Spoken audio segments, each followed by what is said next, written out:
2, 3, Bonnie and Clyde, Keith and T, holla. All I need in this life is sin. It's me and my wifey, me and my wifey. Down the ride to the very end. It's me and my hubby, me and my hubby. That's right. All I need in this life is sin. It's me and my wifey, me and my wifey.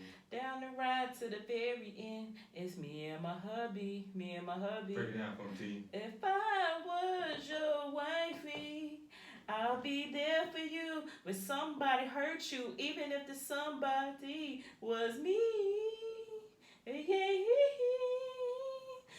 Sometimes I trip on how happy we could be. Babe, we gotta get to the episode. Babe, we can't keep doing these fire-ass songs and we get cut off. I know, but we can't be doing like 2 minutes out of a 30-minute show on the karaoke. I guess. Yo, what's up, y'all? Welcome back to the You Stuck With Me podcast. For our new listeners, welcome. This is the You Stuck With Me. Babe, how you doing? I'm really happy today. I'm really happy today. You know why? Do you know what today is? It's our anniversary. Anniversary. Dun, dun, dun, dun, dun, dun. I really just want to hit that part right there. But y'all, yes. Your favorite podcast couple, we're celebrating our 1-year wedding anniversary. We finally made it to the promised land. Man, babe, I gotta say, first of all, this year has gone by fast. You think so? I think so. Well, you know what they say, time flies when you're having fun. A word. Yep. So, babe, I gotta ask you to kick off this episode. After a year of marriage, what have been your biggest lessons? My biggest lesson is realizing that you aren't sick of me yet. You really do love me. I can't even say this. No, but for real, in all seriousness though, what I learned is communication is really key, and patience is a virtue. And I think that's 2 things that I learned since being a married woman for a year. That's good. What I've learned from being married for a year, I've learned more. I feel like I've learned more about myself, and I've learned more about you throughout this year. First thing I learned is that when it comes to making the tough decisions, I definitely have to listen to the other person that I'm in this relationship with. Not to say that I had an issue with it, but there have been times where you try to tell me things and I kind of like try to go my own way just to come back to the answer that you gave me. So the first thing I learned was listen to my wife. Not that I had a hard time with it, but yeah. Second thing I learned was communication. Effective communication goes a very long way, and it can alleviate a lot of headaches. And correct me if I'm wrong, but I think that our communication style has gotten better as the marriage has gone on. Yeah. It's gotten better, but it's still a learning process. Yeah, I'm glad you said that. That's gonna be the next thing I learned. Marriage is always gonna be, and communication is gonna be a continuous learning process. One thing that works one day may not work the next day, or one thing that didn't work one day will work the next day. It depends on the situation and how much the person that you are in your marriage with, how well the communication goes, and them understanding your communication style. Understanding communication styles, that's a big one. Yeah. Because the way that we spoke to each other pre-marriage is not the way we speak to each other post-marriage. And I'm glad you brought that up, because that was another thing too. The Marquis that I'm married to is not the same Marquis I was dating. Yeah. And I'm pretty sure, I guess it's safe to say, you probably feel the same way about me. Yeah. The Taylor that you married is not the same Taylor that you dated. I agree with that. And something else that I want to point out with a lot of people who said, and at least from my perspective, I don't feel that way. A lot of people said the first year to marriage is hard. I don't feel that way. I wouldn't say it was hard, but it's a learning curve. When Yeah. you learn, it's like learning a new habit. It's a little rocky at first Mm-hmm. because you're adjusting to a new lifestyle. But as for like hard, like excruciating pain, like I really was, you know, You know, banging my head against stuff. No. no, I think what made our transition from just simply dating to marriage was already because we already had that understanding between us that some things would change, some things would not. I think premarital counseling really helped us in that transition I agree with that. I because agree. it really opened our eyes to stuff that we didn't think about and Agreed. working on that. And then also too, I don't care what nobody say. I feel like because we were friends first, Mm-hmm. that helped a lot too. Does that make sense? It makes sense, and I wholeheartedly Yeah. agree. And also, I mean, we've been through hell and back together before we even said I do. I mean, that's a given. I That think helped too. I think that helped us. I think it helped us more than what we realized. Yeah, to me, it showed us how strong of a unit we could be. Yeah, because when I wake up in the morning and When I make up in the morning, love. you a happy singer. I'm used to it by now, but you are such a happy singer. No, but for real. When I wake up in the morning and I turn over and I look at you and you sleeping so peacefully, I'm grateful.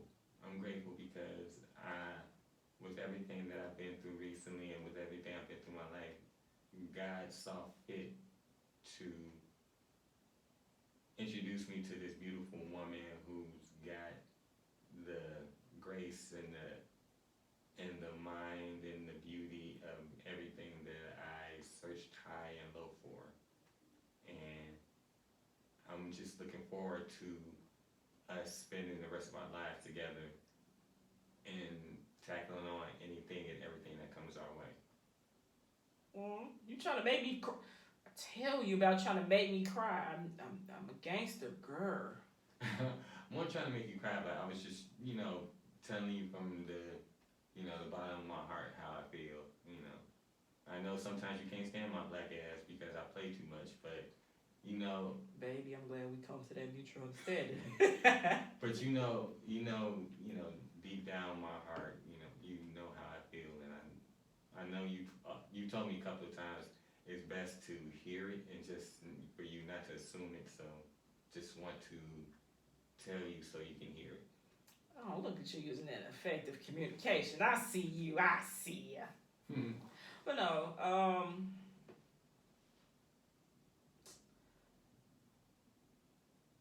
every day for this past 1 year of our marriage, I told you this. I still can't believe that we're married. Yeah, you have on multiple occasions. On multiple occasions, and that's not to say that. It's not to say that I'm just like in a negative connotation. Like I can't believe I married this man.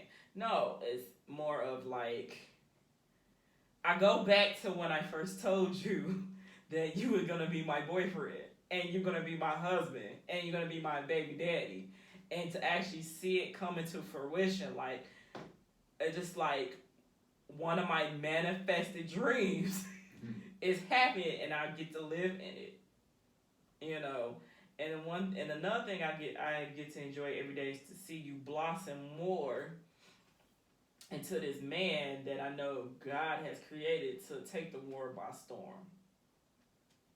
Like even your parents, our friends and family, I can say that they agree. There's been a change in you.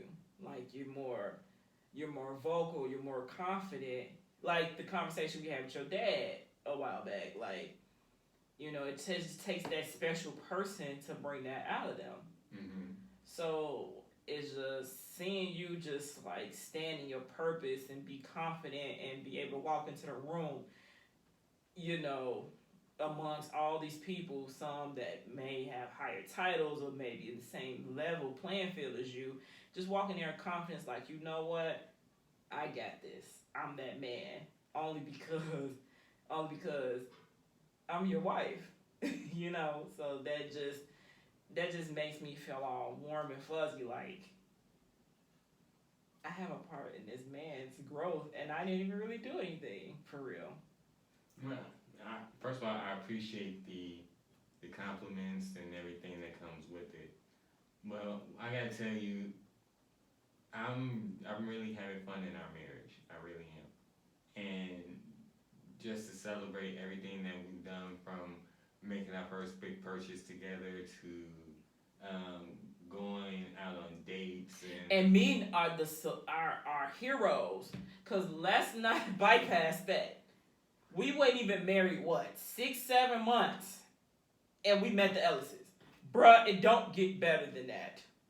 Then on top of that, what you laughing for? I'm not laughing. I got this big grin on my face. Then on top of that, we still ain't made a year, and we get to see Janet Jackson up close and personal. And to top it off, when we got married, where did we go? We went out the country. For a week. Yeah. So I'm like, dang, you flew me out when we started dating, and you really flying me out now as your wife. What's next? You know what? To answer that question, I can't wait to find out, but I just know that we're gonna find out together. So I'm definitely down for the ride. Year 1 is down, eternity to go. Yeah. Cause you stuck with me. You ain't going nowhere. First of all, you can't be taking what I say to you and twisting on me. This ain't how this works, okay? But we're one, remember? Okay. And your point, I still came up with the phrase. Okay, that don't mean I can't use it. Okay, but what we're not gonna do is do this on air. Okay, we're not gonna do that. But in all reality, I gotta say this.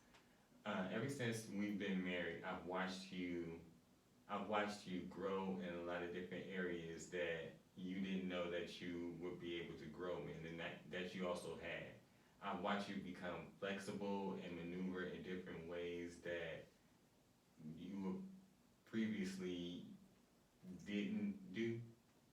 But not only did you maneuver and become flexible in a lot of scenarios, you did it very well. And I just like to say, that's my baby. That's my woman.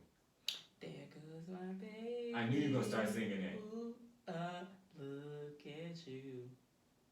I knew you were gonna start singing that. And that's another thing. Just because we You've been getting a year marriage worth of songs. I'll tell you that. That's one thing I give you. You got a lot of patience, cause I always got a song for every damn thing. I mean, I'm at this point, not even after a year, but after almost 6 years, I'm used to it. It's not like you've been doing this since it's a new thing. You've been doing this since we started dating. Yeah. And I love your enthusiasm for music. I love your innate ability to always want to learn something new, and not just always want to learn something, but open to learning something new. And I realized the beautiful woman that I've been blessed with, and I wouldn't change you for any other way. I wouldn't rather have it any other way, I should say. You really out here trying to make me cry for real. I'm not trying to make you cry, but I'm just being very honest. You really out here trying to recreate our vows here. It's fine. I mean, if I really want to create, Nope. I'm about to say, cause you don't nope. want me to say the vows. Nope, cause I'm gonna look ugly on this YouTube channel, and ain't nobody got time for that. But no, I really appreciate the comments and compliments. So I really do. So let me ask you this: what goals do you have for our marriage after 1 year? That's a loaded question. Okay, well then let me break it down a little bit. Where do you see us in the next 5 years? With a family of 3, 3 little chillin'. Okay. I see us in a bigger place of living. Mm-hmm. One thing I look forward to is just us continue to blossom as a millennial married couple with entrepreneurial dreams.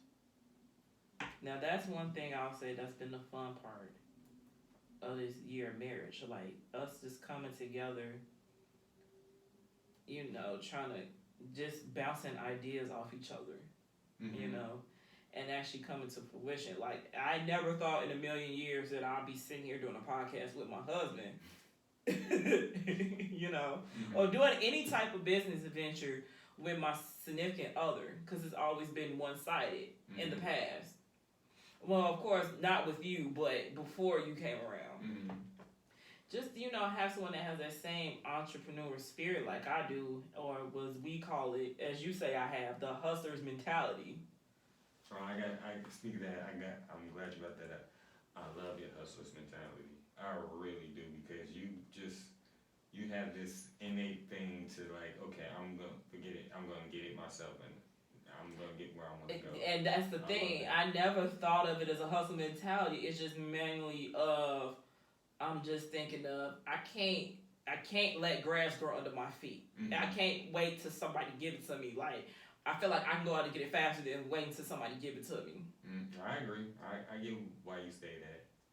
And when I realized it, I'm like, wait a minute, she just get up and go like, okay. Because how many times I told you know what? I just do the shit myself. Fuck it. Yeah. And go out and get it. On numerous occasions. And come back twofold. Mm-hmm. So, I mean, one of the beautiful things I love about you.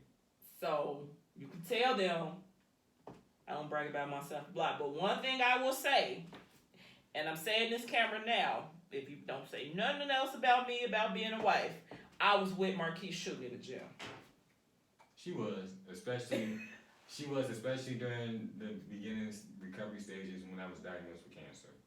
Like, you were there every step of the way. Like, you didn't bounce. You had all opportunity to, and you didn't. You were there whenever I needed something. And there were times when you would tell me you didn't feel like you were doing enough. And I would constantly tell you, babe, you're doing fine. If I need something, I know how to ask you. You being, your presence was enough for me. Thank you. Well, don't cut yourself short, because you've been there for me. You've been there for the times of the mental breakdowns. Mm-hmm. And I wouldn't say they were mental. I say they were more emotional. Emotional, probably a little mixture of both. Mm-hmm. But you made it. You always made me feel comfortable. And what I mean by that is made me feel comfortable in a space where if I feel like that I just can't be Superwoman anymore, I can tell you I don't want to be Superwoman. And you don't make me feel judged. And you understand what I mean by that.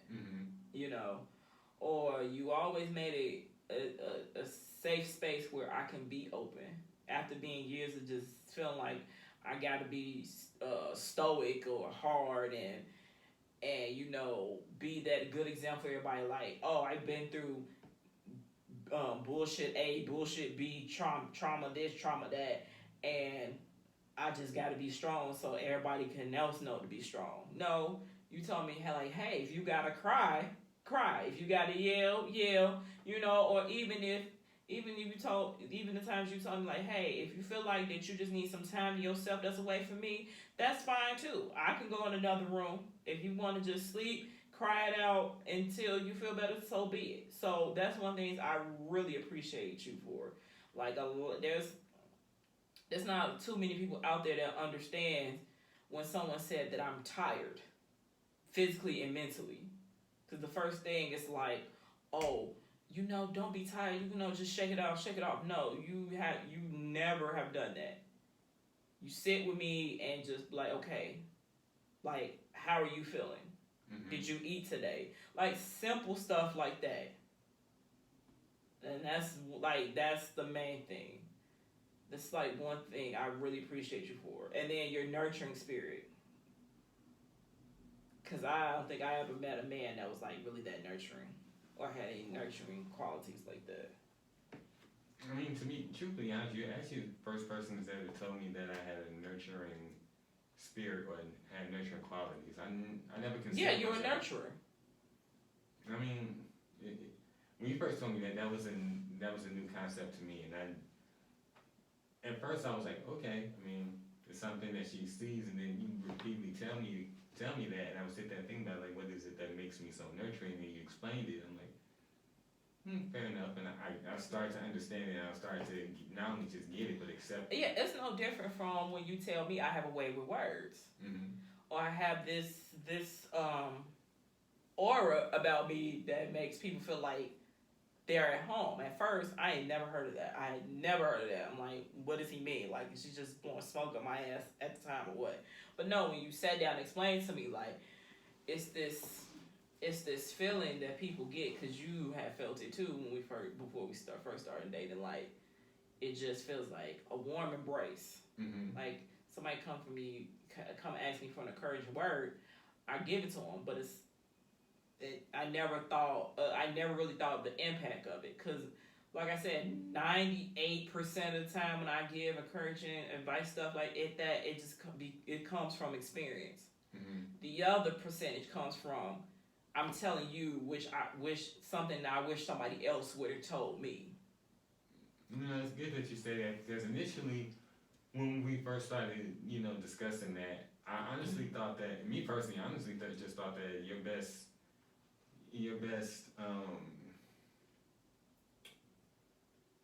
I'm losing words, I don't know why. Your best advice came more from your heart than your head. That's at least how I felt in the beginning. That's an interesting take. Yeah, because I mean, you don't, at least to me, I don't think you get bad advice. I try not to, but I'm never afraid to say I don't know. I can help you find that answer, but I don't know. That's fair enough. But one thing I also gotta say that I love about you is, and this part definitely gonna put a smile on your face. You're a good sport when I mess with you. Oh Lord. I just love it, because I know sometimes I can be a bit much, but you sometimes I can't stand your black ass. I tell you that on a daily occasion. But you're definitely a good sport, about playing pranks and jokes and stuff. And I'm gonna need you. This is the only thing that I would say. I'm gonna need you to give yourself more credit than you give yourself when you are funny, because you are funny. But look though, here's the thing. I don't think I'm funny. I just say this first thing that comes to my mind. But I think and I always tell you, what makes it funny is you're not trying to be funny, but you say stuff that people think. And it's weird. It's weird. It's getting weird now, because now you're not the only person that's saying this. So that means that there's some truth to it. Man, okay, whatever. All I'm saying is this: you don't try to be funny, but when you say stuff and you say it a certain way, that's what makes it funny. Again, I don't try to say it a certain way. It's just my first reaction. If I see somebody jump off a cliff, they be like, "Oh, Taylor, come join me." I'm like, "Hell the fuck no! Why would I want to jump off a cliff?" Like. Or you know what? I'm gonna go back to a specific story. Lord. I think you know what story I'm about to go back to. I don't know which. It just go any type of direction, but come on. So this was maybe beginning of last year, and we were getting our money together for the wedding. So I'm driving, and she's in the passenger seat with me, and she looks over at the car next to us, and dude looked like he was doing a line in the car. And she was oh my gosh, he was doing a line. This was on the west side of Chicago. I ain't afraid to tell it. It was on the west side of Chicago. It was a white van, and it was dark. He was doing. I think this is when he was doing food deliveries at the time, and I would ride with you, safety purposes. So the van would get kind of close to us, swerving over the line. I'm like, what the hell is going on? I just see one guy in the passenger seat. He's just like, And I'm like, babe, they over there doing lines. That's why they swerving and stuff. He was like, but babe, they really was smoking. And then he started busting up laughing. I mean, I can laugh about it now, but he's just busting up laughing, talking about some what? I said, babe, they over there sniffing that shit. And then he started busting up laughing. And I'm like, babe, they really are over there sniffing that shit. That's why they swerving and stuff. And he just in tears. I was like, pull this car over, because I'm never telling you anything else. But it wasn't the fact that you said it, was the way you said it. He was like, but babe, they really was smoking that shit. It's still funny. They was sniffing it. It's still funny because snoring like this was what's that club they used to be talking about back in the day? Studio 50. Yeah, Studio 54. Yeah, but that was my High 55. Like, But yeah, I say this to say you're funny and I'm gonna need you to give yourself more credit than you do. But that's just one of the times where you have me, you have my side hurting. A couple of times you made me get the hiccups, but. Oh, I know one time. This is one of my favorite memories. So, Marquis always messing with me, y'all, right? He always mocking me and stuff like that, right? So one time we was in bed, and I think I was off work. I think I wasn't feeling good or something like that, and I was on bed rest. So Marquis had to go to work. He had to go grab something for work. He said, "Okay, babe, I'll be back. Call me if you need anything." I was like, "No, don't leave me." And y'all remember that Trey Songz song? Your side of the bed. So I start singing, "Oh, he's gone again," like an old lady. She was so off key, y'all, but I couldn't help but laugh. I was actually just sitting in the dining room. Yeah, and I was like, "Your side of the bed, your side, your side." See, and that's one thing I love about him too. He embraced my weirdness, because anybody else like, "What the hell? You need to be in this insane asylum, yo." But all in all, I enjoyed our first year of marriage. Can't wait for the rest of it. And I love you so much. Guess what? What? I love you more. I love you more. And guess what? What? Who knows? In the future, we might have an addition to the family. And on that note, y'all. What? I'm talking about a new game system. She played too much, y'all. Anyway. But guess what? As always, you stuck. You stuck with me. And I wouldn't have it any other way. Good, you bet not. And on that note, y'all, we're getting ready to wrap up this episode. So, Bae, tell them where they can find us. You can find us on YouTube under the You Stuck With Me podcast. You can find us on Facebook under You Stuck With Me podcast. And Bae, tell them how they can reach out to us directly for sticky notes and if they got any questions they want to ask us on. You can hit us up on our Facebook page. You can hit us up at our Gmail, youstuckwithme@gmail.com, USTUCKWITME@gmail.com. You can also leave us message in our IG, YouStuckWithMe_podcast. You can reach me at my IG or my Twitter, mine M1NE_1. That is M1NE_1. You can reach us on YouTube. Just leave a comment. You can find me on Instagram and Twitter. That's Queen Points. That's PONTZ. Again, that's Queen Points, PONTZ. And also, you can follow me on TikTok. That is Queen Points number 2. Again, that's Queen Points, PONTZ, and the number 2. And as always, this is your one and only and your favorite Taylor. This is your boy Marquis. Make sure that you rate, review, subscribe if you're on Apple Podcasts, YouTube, Spotify, or anywhere where you can find the podcast. And you know what? Thanks for sharing our 1 year anniversary with us. 1 year down and a lifetime to go. Happy anniversary, babe. Happy anniversary, babe. We out, y'all. Hey, come back. Stuck with us. Peace.